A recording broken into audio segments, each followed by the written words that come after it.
guys, how's it going? Welcome to this week's recap video. It's been another very productive, full, and fun week around here, and it's just going to get better as we get into fall. We have so many fun projects that we're going to be doing.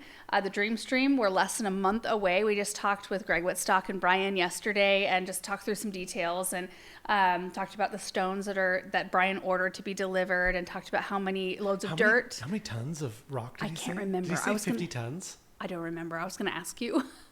It was a really high Whatever number amount. he said, I was like, yeah. Dang. And then we need to get 6 or 7 loads of dirt brought in. Yeah. Chad will bring in some loads of dirt prior to everyone getting here. And then they were just talking about the wonderful team of people that are going to be here. Like the best of the best. Like a guy from Scotland. Yeah. Flying in from Scotland. Yeah. It's just insane. It's going to be amazing. Plus, we have another project. We're going to be starting out in the middle of the South Garden. And we've got all this new stuff. Like the grass is coming up beautifully in the back. And then tree stuff. I mean, it's just all really fun. Spring and fall, I'm telling you. Like, once you make it past the dog days, and we had a lot of dog days this year, it's like everything hits the fan in a very good way. Yeah. Because now we can finally do more of these types of projects. It's like the reward for making it through. It's like a reward. It is. So I did want to mention that today, actually, September the 8th, is the last day of our Labor Day sale. I was wrong last week. I think I said it was through the 7th. Oh. Anyway, it's through today. 15% off our Garden Answer kneeling pads. This is all on gardenanswer.com. 10% off of Felco's, pop-up bags, Mesto sprayers. I'm looking to see if I missed anything. It says, and more.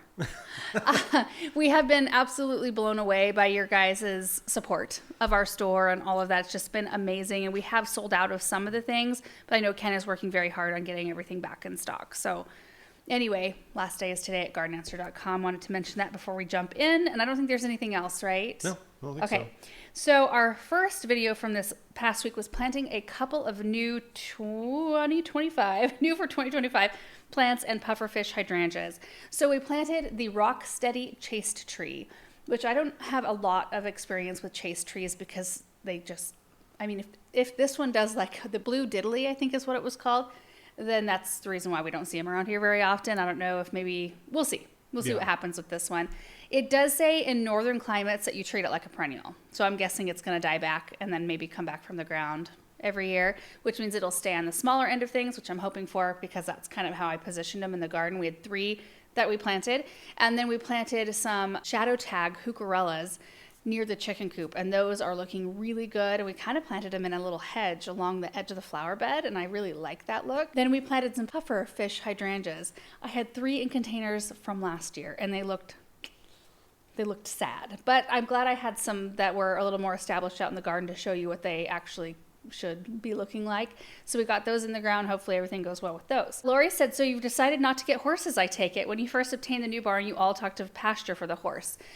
We are still planning on horses, but everything's going to be in the Dirtlands portion. Out here, we decided that this barn was not appropriate for horses, not the way that we want to do it. So anyway, we abandoned that idea, and the barn back there is now storage, which it's wonderful to have for storage. We're so thankful for that. You kind of never have too much storage. It's true.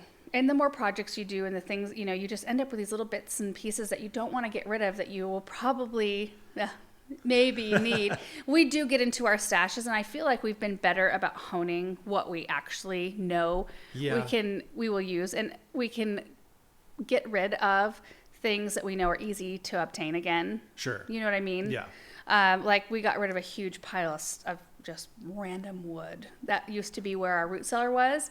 And Aaron's like, just if you have a project, they're so few and far between where I'm actually doing a project with lumber, like just go buy what you need. It's likely that these are all warped anyway, and you'll have to pick through this huge pile, and there's probably black widows in there.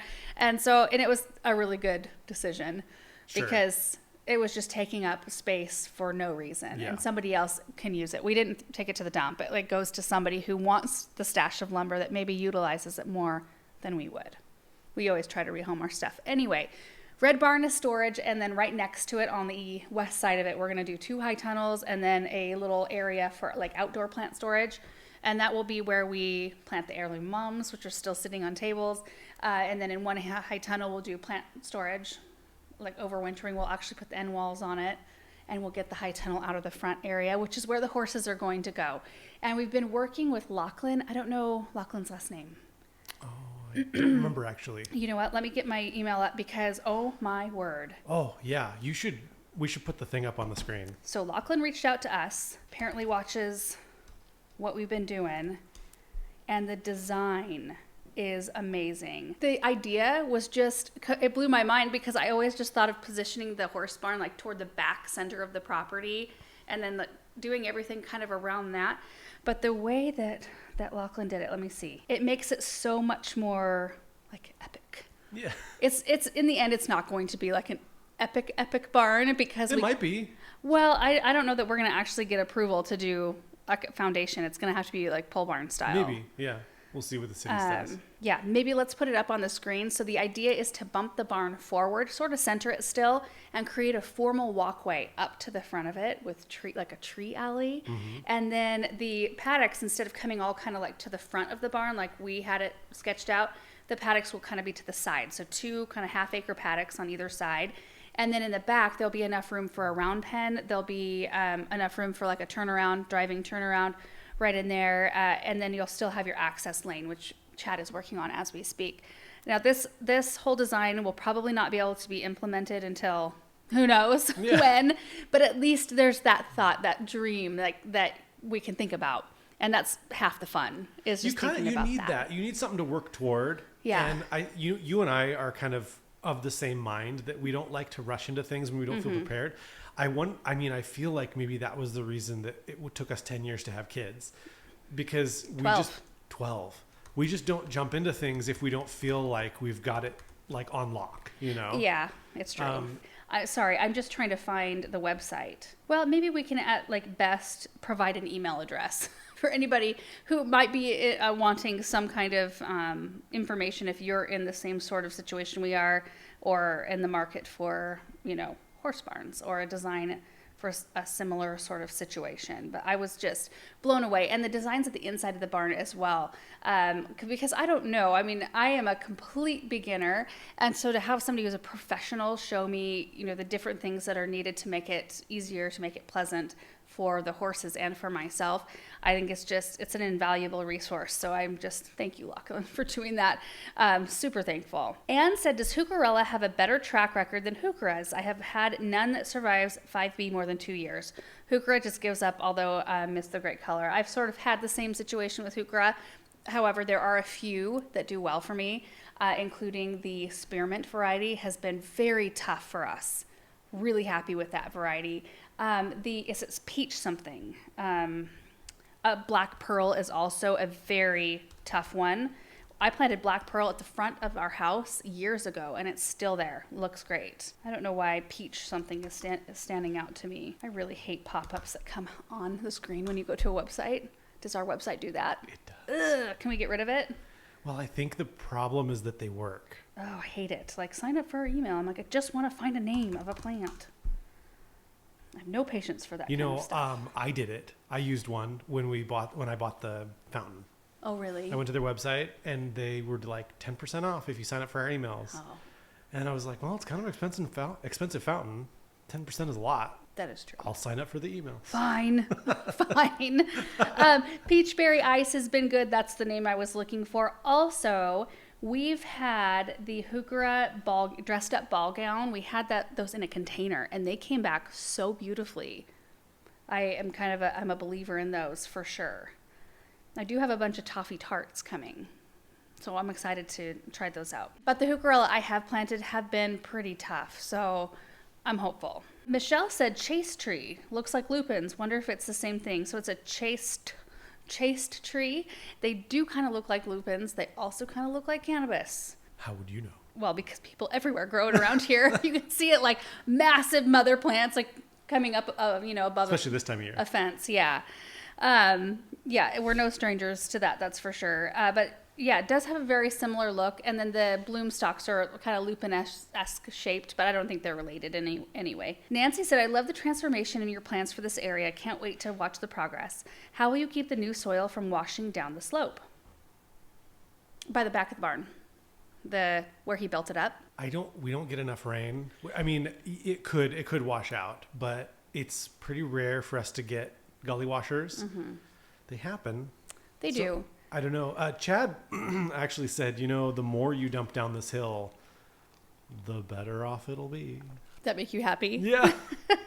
Aaron's wanted to use it as like a dumping our debris sort of situation. I don't want to do that, but I would be good with like bigger like tree debris and like rocks, stuff like that to bolster it. I don't want like grass clippings and stinky stuff going down there because we still have neighbors who can still see it. Who?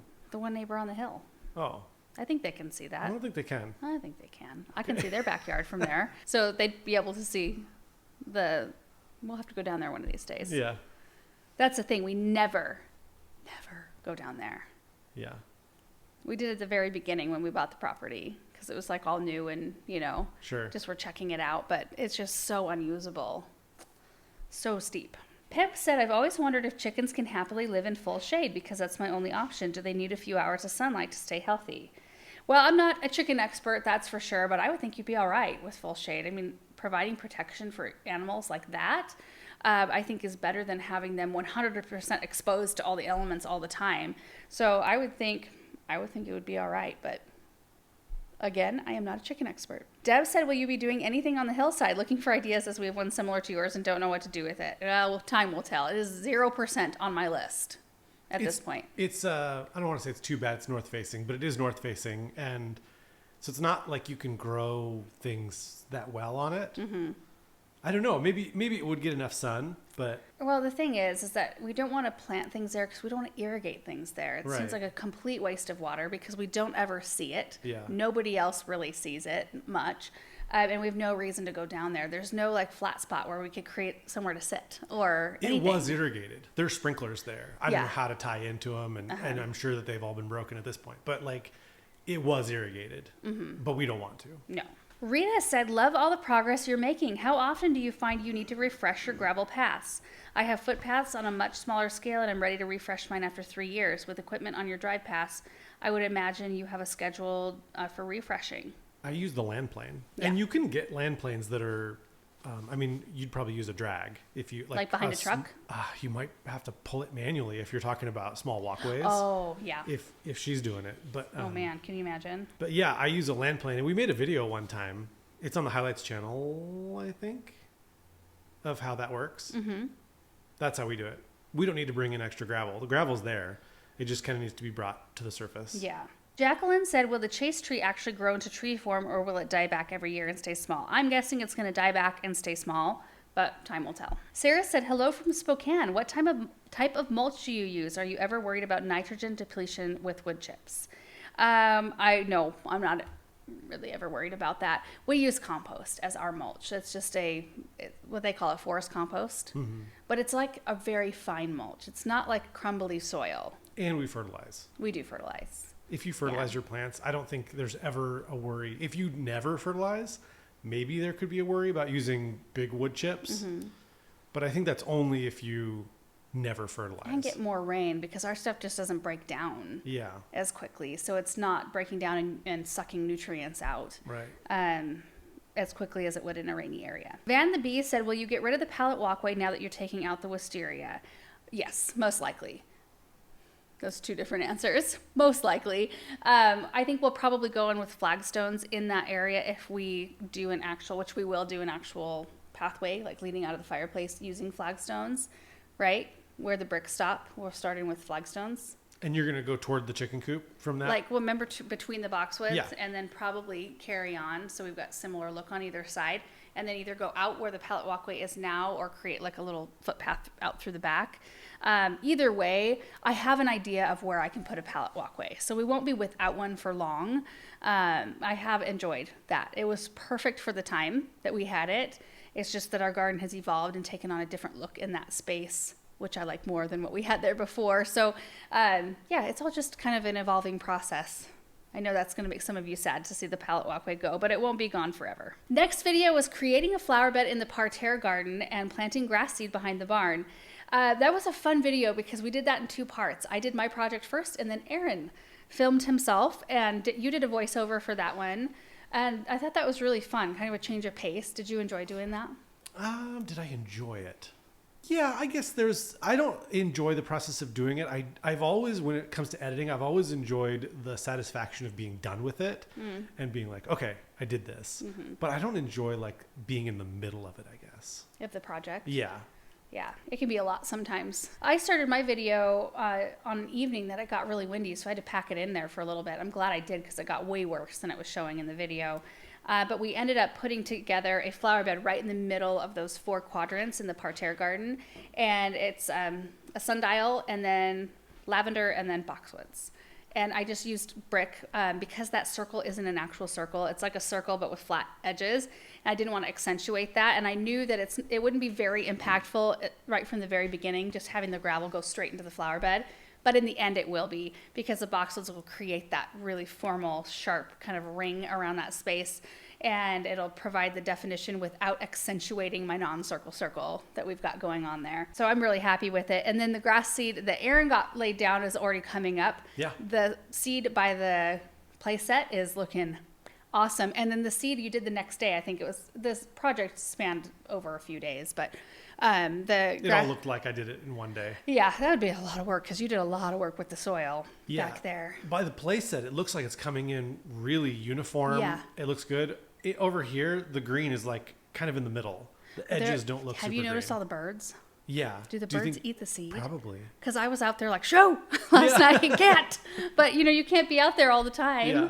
You know what? Okay, I want to add some context to when I say that I didn't like love the process of it. One of the reasons I don't is because I feel like I want someone else to film me, or I want to be able to film myself, because I have all these ideas of different shots that I want to take, but they're all like, I'm moving around. Yeah. And I can't film myself moving around and doing the project at the same time because there's only one of me.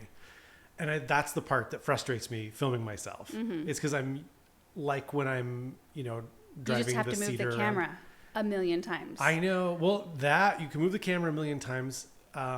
You have to mount it to something, but I want to fly the drone.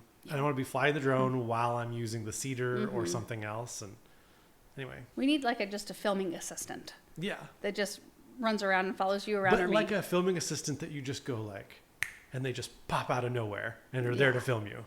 Yes. Because no training. No training. No, none of that. Well, also it's tough. Like I've talked to other YouTubers, like Kevin, for example. Like he'll have someone who will help film, but you're on a schedule at that point because you've hired someone and they're here and they're ready to go. With you and I, we can pop out, we can film whenever we want to. We can do it in the evening, we can do it early in the morning. We can just say we don't feel like doing it today and we'll, film Sunday or whatever. But when you have another person that you've hired, they're expecting to work, and so it adds a level of accountability to a schedule. Yeah, and I don't know if that's something that we want. Well, also we're so weather driven a lot of times too, because we don't do tours usually unless we come across an overcast day. And so like if you have somebody scheduled and it ends up being a horrible weather day, it's like, well, you got to do something. Right. Like either stay the course and have the video not look as good.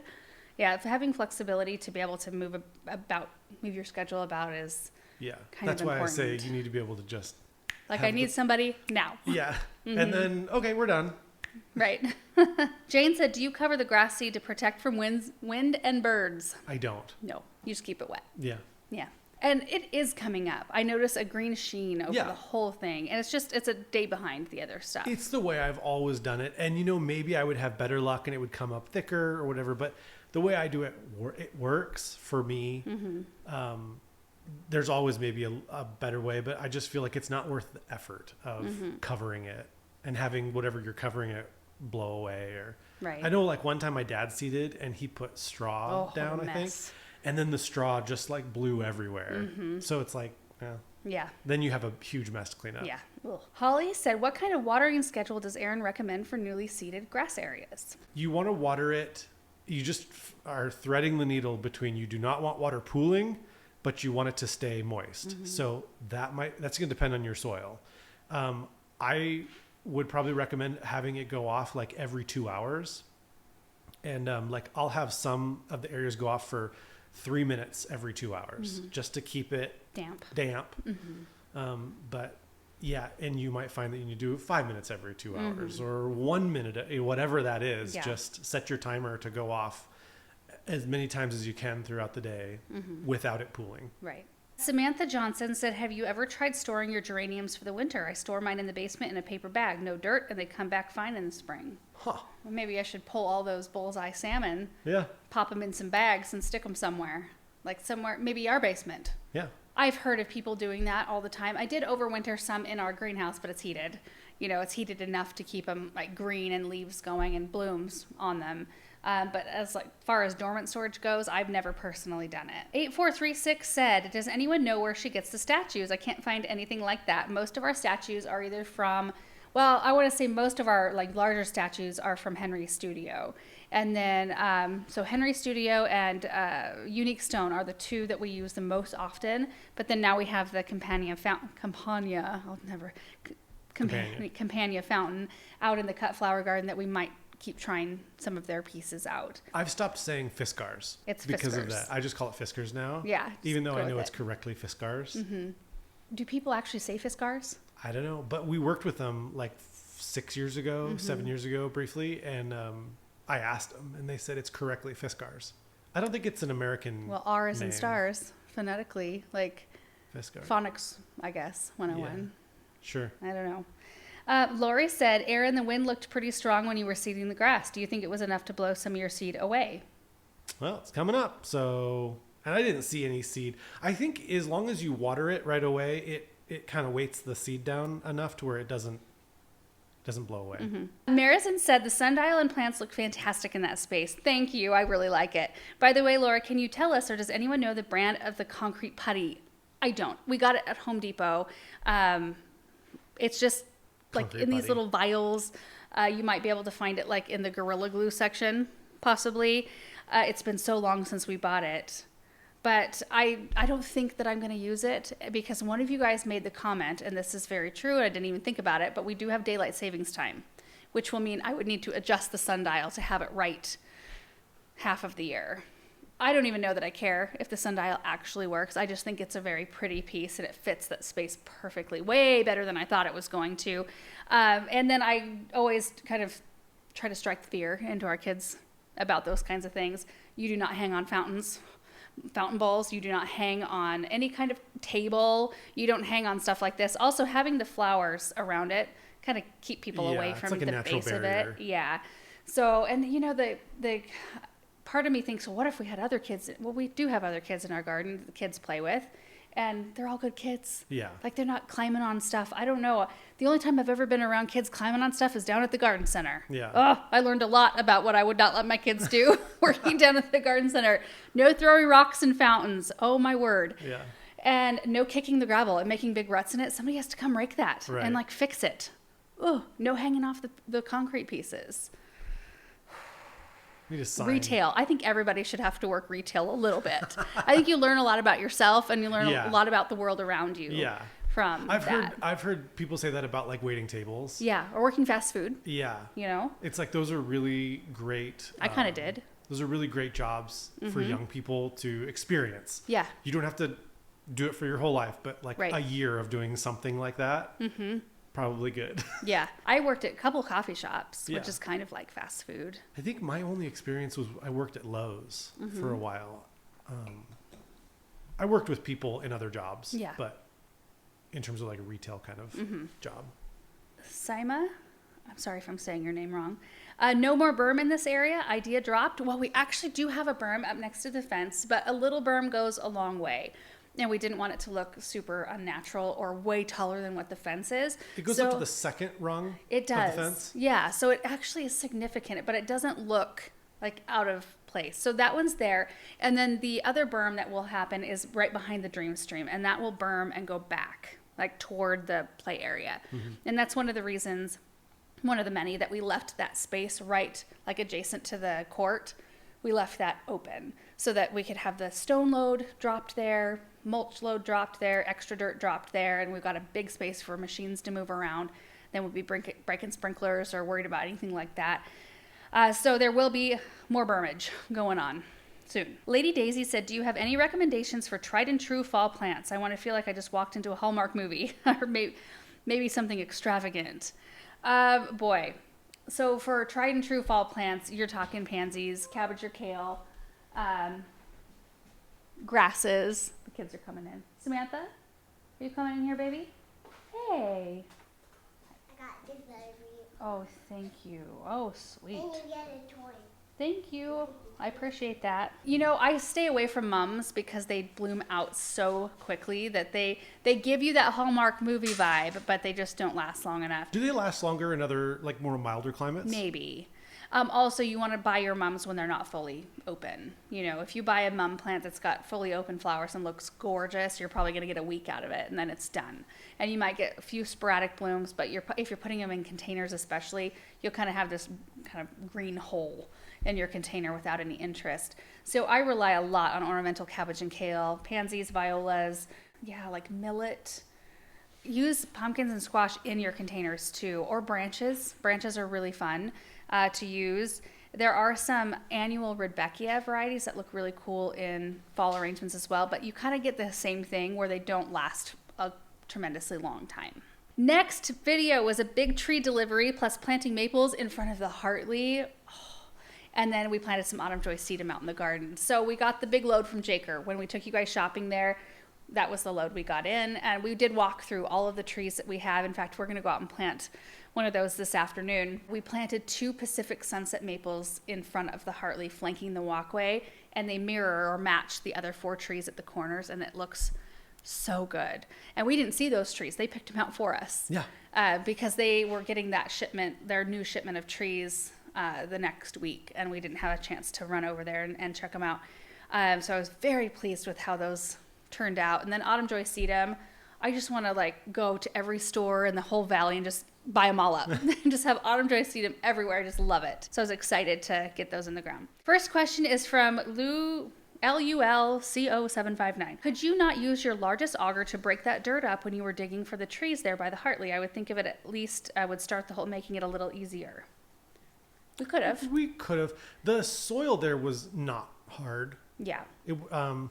Yeah, we could have. The augers do tend to make a bit of a mess too. So in that area that was freshly mulched, if we can scoot the mulch out of the way and then hand dig if the soil's not too hard, then we will do that before busting an auger out. Yeah. Most of the time. Leah said, where and how do you find Paul and Bethany? Where and how?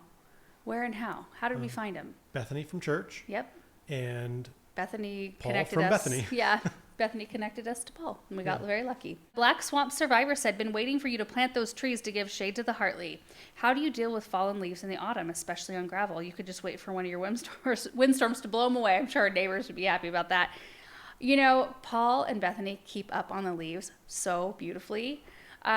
You can just blow them off the gravel. Yeah, they Just blow them right up off the onto a gravel. pile. In fact, you'll see, that's how I do it oftentimes too when I used to do a lot more of the raking. But I'll notice Paul just kind of systematically works his way around in the fall and does like a little bit every morning. Morning seems to be the time where he just goes through and does some of those maintenance kind of things. And it just like never is an issue. Like I never notice a massive leaf drop. And you do a lot of mowing of them up too. Yeah, if you can just blow them into the grass and then mow them. Yeah. Funshine said, I just love how planting a tree can change the entire feel of an area. Isn't that the truth? Oh. That was a little bit of a hot area too. Yes, and it still feels hot, but it feels like we're going in the right direction. Yeah.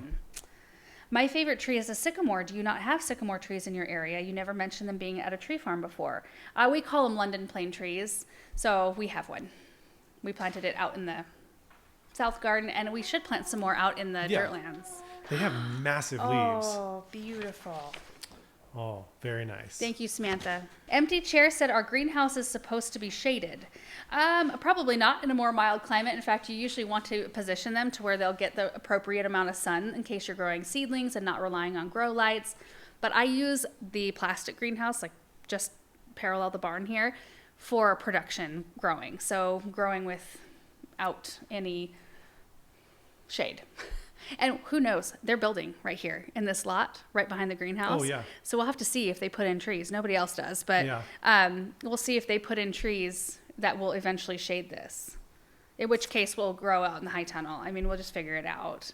Or I'll just grow It seeds would- in here. It's so far away. I mean, it would be like 20 years down the road. Yeah, true. And then 2, it would only be for the afternoon, like Yeah. from maybe 6 o'clock on or 7 Yeah, o'clock on in true. the summer.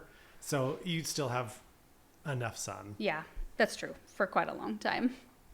But in the case of the Hartley, we use that more as an extension of living more than like a production greenhouse where we need a ton of sun. In fact, I had to move out a bunch of the plants this summer that were suffering. I've got them in here under grow lights now, and they're starting to kind of recuperate. I lost a few of them. I just left them in there too long. And even with the shades pulled and we had doors and windows open, it just gets so dang hot and the sun is too intense. So we need to provide some shade to that space, and it'll make it so much more usable. I think having deciduous trees there in the wintertime, there still will be a lot of sun that hits the greenhouse. When you're starting seeds. When you're starting Yeah. seeds or when Right. you want the sun, in the wintertime. That's the best pair of eyes I have ever seen you do. That looks amazing. It's a balloon with eyes and a mouth. I love them. Good job, babe. Megan said in the mini tour at the end, you mentioned moving some roses a while ago, Pope John Paul. I have some roses that have been in their spot for about 20 years that I want to relocate. Is there a plant age that you would think they would be too old to dig out and move? I want them to survive. 20 years. What? Don't you think that's the age that they'd be too old to move? I don't know. If they're in the wrong spot, I'd give it a try. I mean, it's a risk, yes. Try to get as much of the root ball as you can. Don't you think that they'd be like a tree at that point? Well, I don't know. Some of these were big beast plants, and Yeah. it looks like they die in the beginning, and you cut them way back, and then they're pretty. Plants are pretty resilient, and I've had really good luck transplanting roses.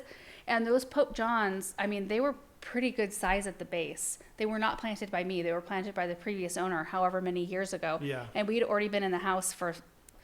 Is this our 7th season? Like 2016 16. moved in. And so May marked how many years? May marked 7 years. So this is going into this is our 8th year. Yeah.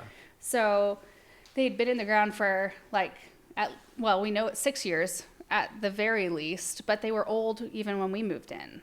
So they might have been 10, 15 Yeah. years old, and they moved beautifully. Keep them wet after you move them. That's my one thing. Biotone starter fertilizer, keep them wet. Kay Fulmer said, Autumn Joy Sedum, I planted them and they're too big for where they're at. Can they be moved at this point, and do they get cut back at some point? We usually cut ours back either in the late fall if they've flopped, or we'll wait till spring if they're still standing upright and looking good. They look beautiful through the winter time, and then we cut them back in the spring. Best time to move them is early spring if you can. But we move stuff all the time. Like this morning, a friend and I went out and dug a ton of stuff from back behind the pond where the dream stream's going to go. And she's planting everything in her garden today. It's 92 today. And things will probably be just fine. Oh, that's our whole family. Very nice. That's very nice. Thank you, babe. Callis said, the new trees look wonderful. When is the dream stream work starting? On the 2nd of October. I think that's when everybody's coming in. So the big push, the start will be on the 3rd, I think. It's going to be a 3-day thing like last time, which it went so fast. And I kind of love this year because I know what to expect. And I kind of know how, you know what I mean? Mm-hmm. Like the rhythm of the whole project. And so it's more familiar. So I feel like I'm going to be able to enjoy it so much more. Yeah. Because I don't have that reservation either. I didn't have much reservation, but I'd never had a pond before. So there was that little bit of Sure. Ooh, what is this going to be like? I've never been a boulder person. Am I going to like this? But they made it feel so true to what our mountains feel like. And that's kind of what I told him. My escape, my favorite thing to do is to take day trips up into the mountains near our area. I love it. And I want it to feel like that here. And he really, he crushed it. Yeah. Making it feel that way. So I feel like I have a whole bunch more confidence this time around. Oh, you did a rainbow! High five! Good job, babe. I love it. Okay, next video is planting 12 hydrangeas. And we skipped a day for Labor Day, so we are short one video. I thought, we just put that one up this morning. So we planted the 12 Invincible Sublime hydrangeas. It's going to be awesome. Is it going to be sublime? It will be sublime. The most sublime thing you've ever seen. I also planted some Russian sage, the denim and lace variety, and we planted a spice baby viburnum near the chicken coop right behind those shadow tag heucherellas. Lady said, I love watching your channel. I'm in Zone 7, New York. Wanted to know, when is the best time to plant tulip bulbs? Is it better to plant them in containers to the ground? Well, I think the ground. Well, yeah. I mean, it's more reliable and it's less work on you to plant them in the ground. And we plant anytime, like from now through November. I think I planted some in January this year, didn't I? Did you? We had that nice week. Remember, we had the tree transplanted. Yeah. I had those extra bulbs sitting here in the barn. I thought, like, this is my chance. And I got them in. No bulbs this year. Just the ones we dug out of the flower garden. Yeah. That's plenty. That's probably, it's going to be a lot because they expanded. The amount of bulbs we dug Yeah. out was way more than what we planted, which that's what you want, right? Sure. Like, that's a success. Janice said, I thought viburnum needed full sun to bloom. Can you get away with part shade to shade because you get so hot? Yes. I live in Southern Ontario, Canada, and have 2 planted in full sun that bloom great, but if I plant another one in part shade location, that would be great. I think you could probably get away with part shade. I mean, you might notice a little bit of decrease in the bloom. We usually, I want to say usually, or maybe this is just what I thought growing up, was that we had to always protect our viburnums, but I've planted a blue muffin out in the full, like all day full sun in the south garden, and it looks awesome. Yeah. A lot of the things that I feel like you learned in your younger years was because your dad didn't want to baby plants. That's true. And so Probably. he would be like, If you need extra water, you're done. That doesn't grow in our area. Yeah. Well, it does, but if you baby it. Yeah. Patrice said, I love denim and lace Russian sage. What else has similar requirements to plant with it? I have an area with crummy soil and would like to use denim and lace with another plant to fill in. Hot sun, dry, crummy soil, the usual. Agastaki, sedum would be great. Rudbeckia would do wonderfully well. Echinops, Eryngium, Echinacea, lamb's ear would do it as well. Yeah, all of those things. Mindy said, which rate emitter do you add to your smooth hydrangeas? A gallon per hour. Usually the 2s. We'll add an extra 2 gallon per hour emitter to each one of our hydrangeas if we've got them in full sun, and that's what gets them through. Zormier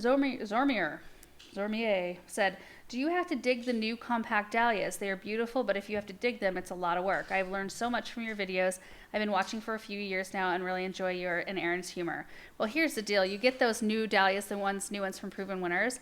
They're in the same size annual container as everything else, so I think they're going to be pretty similarly priced as an annual, I'm guessing, in which case there's nothing wrong with treating them as annuals. Let them die, plant them new next year, try a different color.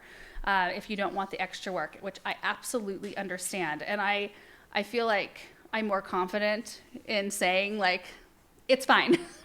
You don't have to dig everything. You don't have to harvest everything.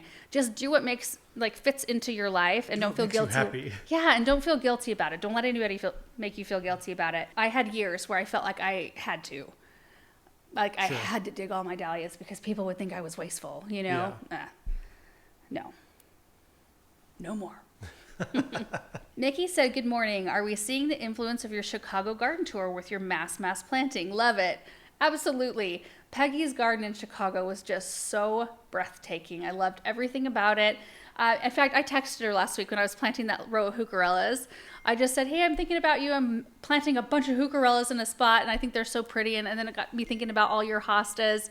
And then I just said the video is still, like, people are still commenting, and they're enjoying the video. And she said that she just has been enjoying this whole thing so much. And she's really trying to really learn all the names of the plants that she's got in her garden. I mean, she knows, like, what they are, but, like, specific varieties. And I do the same thing. Like, I can't remember what that variety is. Sometimes it doesn't matter. It doesn't. Like, these are hostas. You can find, a million that look the same or similar to this right here. Sometimes it does, I suppose. I mean, sometimes you get varieties that are actually superior and grow better in your region. Yeah. Marcy said, how close do the viburnums have to be to get berries? My neighbor has one. That might be close enough. It depends on how close your neighbor is. I would think within, like, seeing proximity, I think you'd be all right.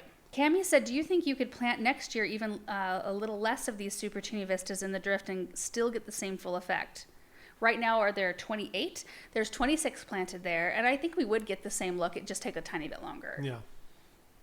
Like, we could have probably just done just a single row of them. Sure. And just had them fill out, in which case we would have used 10 to 12. Yeah, like a flat. Yeah. Can you believe that? Those plants are incredible. Brooke said, does Russian sage need to be divided or can it be divided? It can be divided. In my experience, it hasn't needed to be divided. I haven't noticed any adverse effects by just leaving it alone. Okay, the last little bunch of questions are from last week's recap video. Tara said, what is a systemic treatment for the birch? Please spell it out. It's a tree and shrub drench, or what's it called? It's a... you could probably get it from either Bayer or from Bonide. Yeah. Those are generally the two companies. But yeah, it's going to be like... Let me see. It's going to say tree and shrub. Tree and shrub and systemic. Yeah. Yeah, that's what it'll say. Denise said, on the subject of spider mites, I would love to see some examples of the damage and demo of how to spray correctly. Also, do you have to spray your plants during the winter? You do not have to spray them during the winter, but the correct way of spraying is just drenching the heck out of the plant. I mean, you have to get the tops. The undersides are super important. If you are not getting that spray nozzle into the interior of the plant and kind of shooting it around, you're still going to have spider mites in there and they're going to take over again. So it's almost not worth spraying unless you're going to go and get them like fully sprayed. I think I showed in our tour, didn't I show the columbine that was full of loaded mites, like, or of active mites, like loaded up with... I don't remember. I think on the west side. We've since cut those back. If you have foliage that's seriously loaded, cut it back. Just cut it back and put them gently in a plastic bag. Tie it up, burn it, throw it in a fire, throw it in the garbage. Don't put it in your compost pile. 21 No said, what will you do with the Julia rose trees for the winter? Well, we'll probably cut them back just a little bit because they're so big. Last year I didn't do a thing and they were completely fine. And I was kind of nervous about them. I am going to order a couple more for the other side of the Hartley, I think, for next year. And I think when I do that, I'm going to try to order maybe 2 extras and we can put them somewhere, like maybe flanking something out in the south garden where we could easily pop one out, and not flanking. I can't do them balanced anywhere else. So I need to just kind of pop them in a flower bed in a spot that's easy enough to access to dig them and move them to the Hartley area should we need to. Hopefully we won't need to. Cami said, did I see correct? Your parents have honeybees? They grow them? They grow them? They have a honeybee box out there, but my mom hasn't kept bees for a while. There's just kind of decoration out there for now. Leah said, love your videos. Wondering if you have trouble with your high tunnels and your high winds. How do you keep them from getting damaged? We position them north to south, and most of our winds come from the west, some manner of west, direction. And so far, we haven't had a lot of problem. The only time we did was that one time we had that big dust devil, right. And it bent the frame. In that case, though, we had taken a high tunnel and we made it halves and put 2 halves next to each other, so they were way more shallow. Mm-hmm. Maybe they're not as strong when you do that. I don't know. Yeah, maybe. RLDEPO said, I have a question about the predatory mites. If you do a double treatment of biologicals and sprays, will the sprays kill the biologicals too? Yes. So, you either have to time things out right and do your preventative sprays, I don't know, first, and then release your biologicals. I don't think it works. I think you have to do one or the other. Yeah, and I don't think we're going to do biologicals next year because it just... But this year, I don't even feel like we did the biologicals correctly, because the first time that they sprayed, it was mainly for thrips. Yeah. Or sprayed. Released. Yeah. The biologicals, yeah. And by that time, I think the mites had already gotten well out of control. By that time, I hadn't noticed mite damage yet. Oh, I thought it was early on. Oh. I thought it was like early spring. I don't think, no, because they usually come out when it starts getting hotter. It was like mid-June, mid-ish to late June when we noticed like a huge boom. Yeah. We always notice some. We always have some manner of spider mites, but this year it's just been so bad, and we just can't afford to let our plants do that again. And so I can't wait for an ecosystem to balance out enough with biologicals. And if you release too early, they go away because there's no food. Right. So you have to time it so perfectly, and maybe, I think it was extra bad this year too because of all the dust. Yeah, dust and smoke and heat. There was a lot of all of it. Yeah. 1950 Steele said, while watching the video, one can read the transcript. Who types the transcript? There are so many misspellings and no punctuation. Everything runs together. That's just an auto. I think it's auto, but if there's misspellings, that's odd. So maybe there is somebody in another country, or maybe it just that doesn't have a high level of education. A lot of botanical language though doesn't come across. True. There's a lot of names of things that are not. Yeah. It's not properly spelled. Sure. If it's properly spelled but the wrong word, it's probably like AI that's doing it. But It's not us. yeah, it's not us. Yeah. I never even check transcripts. No, me either. All right. I think that is it for this week's batch of questions. Thank you guys so much for watching all of our videos and all the comments and questions. It's been amazing. I cannot wait. We just have like a couple more weeks to wait. And then we get to start in on the big stuff around here. So anyway, it's going to get good. And I'm looking forward to it. Also, don't forget our sale. Last day is today, gardenanswer.com. I think all the information will probably pop up at you when you enter the website. You're welcome. So thank you guys so much for watching this video. I hope you all have a great week, and we will see you in the next one. Bye.